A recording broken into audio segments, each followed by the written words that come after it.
Hello guys, તો કેમ છો બધા મજામાં? તો 3-4 દિવસથી આપણે બ્લોગ બનાવી જ નહોતો, કોઈ જ વિડીયો શૂટ નહોતો કર્યો. તો ફાઇનલી આજે આપણે વિડીયો શૂટ કરેલો છે.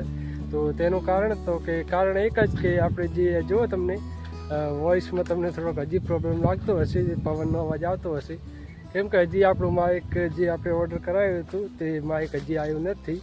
તો તેનું કારણ એ જ છે કે જો આપણે ઓર્ડર તો ક્યારનું કરી દીધું હતું, પરંતુ વચમાં 2-3 દિવસ આઉટ ઓફ સ્ટોક રહી ગયું અને હજી સુધી ડિલિવર નથી થયું. બતાવે છે કે આ તારીખે આ દિવસે ડિલિવર થઈ જશે, પરંતુ હજી સુધી નથી આવ્યું. પરંતુ હવે શાયદ 1-2 દિવસમાં આવી જશે. માઇક વગર હું વિડીયોઝ નહોતો બનાવતો, કેમ કે વિડીયોઝ તો બનાવતો, પરંતુ આ રીતના જુઓ તમે પવનનો અવાજ અત્યારે પણ તમને થોડો આવતો હશે. તો વોઇસમાં થોડો પ્રોબ્લેમ થાય છે, એટલે વિડીયોમાં એવું સારું ન લાગે. પરંતુ તોય આજે હજી માઇક નથી આવ્યો, પરંતુ તોય હું વિડીયો બનાવું છું જે થોડોક વોઇસમાં પ્રોબ્લેમ આવી શકે. પરંતુ શું કરીએ હવે કે હજી 2-3 દિવસ હજી માઇક નહીં આવે, તો થોડું એડજસ્ટ કરજો. અને અત્યારે તો જો આપણે જ્યાં કપાસ વાવેલો હતો તે ખેતરમાં હું આવી ગયો છું, અને કપાસ તમને બતાવીને પણ 5 થી 6 દિવસ થઈ જશે. તો આજે તમને હું કપાસની અપડેટ આપી દીધું કે આપણે કપાસ કઈ હાલતમાં છે, કેવડો થયો છે. તો તમે જુઓ કપાસ આવડો આપણે કાંક થઈ ગયો છે આખા જ ખેતરમાં. તમે જુઓ હવે તેની લાઈન પણ તમને દેખાતી હશે કપાસની. તો કપાસનો વિકાસ તો જોરદાર થયો છે, અને જુઓ તમે તેના છોડ પણ હવે કેવડા થઈ ગયા છે, પત્તા પણ અંદર વધારે આવી ગયા છે હવે. અને આખા જ ખેતરમાં તેવો કપાસ તમને હવે તો દેખાતો હશે કેમેરામાં પણ કમ્પ્લીટ. તમે જુઓ લાઈનો પણ દેખાતી હશે હવે કમ્પ્લીટ. કપાસમાં ખડ પણ બહુ છે, એટલે નેદવાનું પણ ચાલુ છે. આપણે અંદર ખડની દવા લાવ્યા હતા છાંટવા માટે, પરંતુ તે દવા થોડીક ભારે આવે, બધું ખડ બહાર નાખે. પરંતુ કપાસને આપણે થોડો ટાઈમ થયો છે, એટલે હાલ આપણે નથી છાંટવી, કેમ કે પછી અત્યારે જો છાંટો તો કપાસને પણ થોડું નુકસાન કરી શકે. તો જ્યારે આપણે કપાસનો 1 મહિનો કમ્પ્લીટ થઈ જાય 30 દિવસ, એટલે પછી આપણે તે દવાનો સ્પ્રે કરશું, અને ત્યારે હું તમને બતાવીશ કે તે આપણે કઈ દવાનો સ્પ્રે કરી રહ્યા છીએ, આપણે નિંદામણ નાશક તરીકે જે દવા આવે તેનો. તો અત્યારે તો આપણે એકવાર પહેલાં તો જે નાનું ખડ તમને દેખાતું હશે, જો આ રીતનું નિંદામણ છે નાનું, તો તે નીંદવાનું પણ ચાલુ જ છે. તો આ રીતનું અત્યારે તો જો આ નાના કપાસનું આવી રીતે જે ચારે બાજુ નિંદામણ રહ્યું તે ઉખડી નાખીએ. અને પછી જ્યારે કપાસનો 1 મહિનો 30 દિવસ કમ્પ્લીટ થઈ જાય, એટલે આપણે નિંદામણ નાશકની દવાનો સ્પ્રે કરી દઈશું. અંદર આપણે ટ્રેક્ટર ચલાવે એવો કપાસ પણ થઈ જશે ત્યાર સુધી.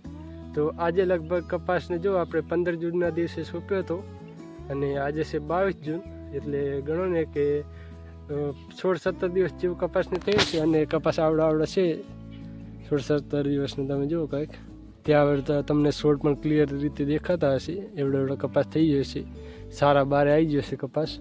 તો તમે જો 22 જૂનના દિવસે આપણે ગઈ સાલ તો અડદનું વાવેતર કરી નાખ્યું હતું, અને આ વર્ષે 22 જૂનના દિવસે જુઓ તમે પવન ફૂંકાયેલો છે, વરસાદનું કોઈ નામો નિશાન નથી.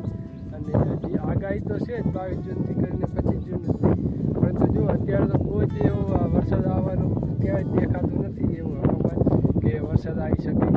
અને ગઈ સાલ તો આપણે આ દિવસે અડદની વાવણી પણ સ્ટાર્ટ કરી રાખી હતી. થોડું લેટ થયું હતું, પરંતુ છતાં પણ 22 જૂનને આ દિવસે આપણે વાવણી અડદની કરી દીધી છે. પરંતુ આ વર્ષે તો આજે 22 જૂન છે, છતાં પણ વરસાદનો કોઈ ઠેકાણા નથી. હજી વરસાદ આવ્યો નથી. આપણે કયા માઇકનો યુઝ કર્યું છું તે તો આપણે જ્યારે માઇક આપણું અહીંયા ડિલિવર થશે પછી હું તેના પર એક વિડીયો કમ્પ્લીટ બનાવી દઈશ કે આપણે કયા માઇકનો યુઝ કરીએ છીએ. પરંતુ હાલ તો જુઓ માઇક હજી આપણે ઘેર ડિલિવર થયું નથી, એટલે અત્યારે તમને થોડોક વોઇસમાં પ્રોબ્લેમ આવતો હશે, થોડો પવનનો અવાજ સંભળાતો હશે. પરંતુ 3-4 દિવસથી હું બ્લોગ નહોતો બનાવતો તે માઇકના કારણે જ, પરંતુ કેટલા દિવસો વાટ જોઈ, એટલે ફાઇનલી આજે મને એમ થયું કે થોડું તમને અપડેટ આપી દીધું કે અત્યારે આપણા ખેતરમાં શું છે. અને તમે જુઓ હું આપણે જે હતી જે રચકા બાજરી અને મકાઈ તે વાઢીને ત્યાં ખેડી પણ નાખ્યું છે. તમે જો આ સાઈડ જે તલાઈ રહી આપણે ખેતલાઈ તે જગ્યાએ હતું, તો તે વાઢી અને મેં સવારે ખેડી પણ નાખ્યું છે.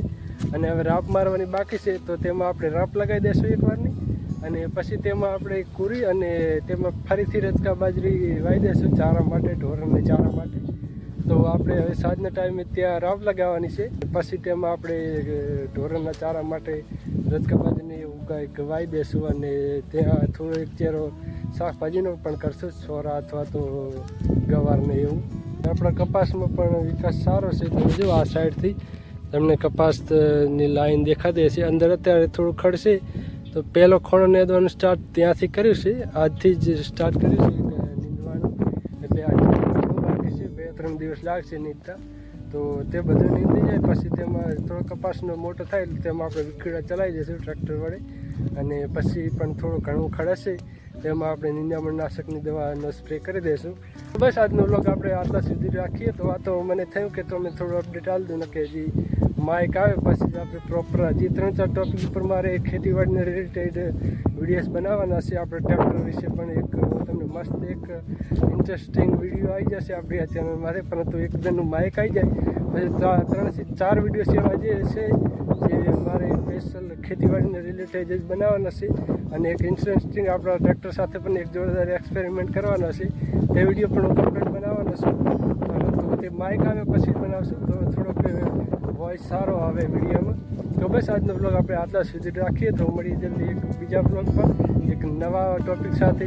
તો અત્યાર સુધી જય હિન્દ, જય ભારત.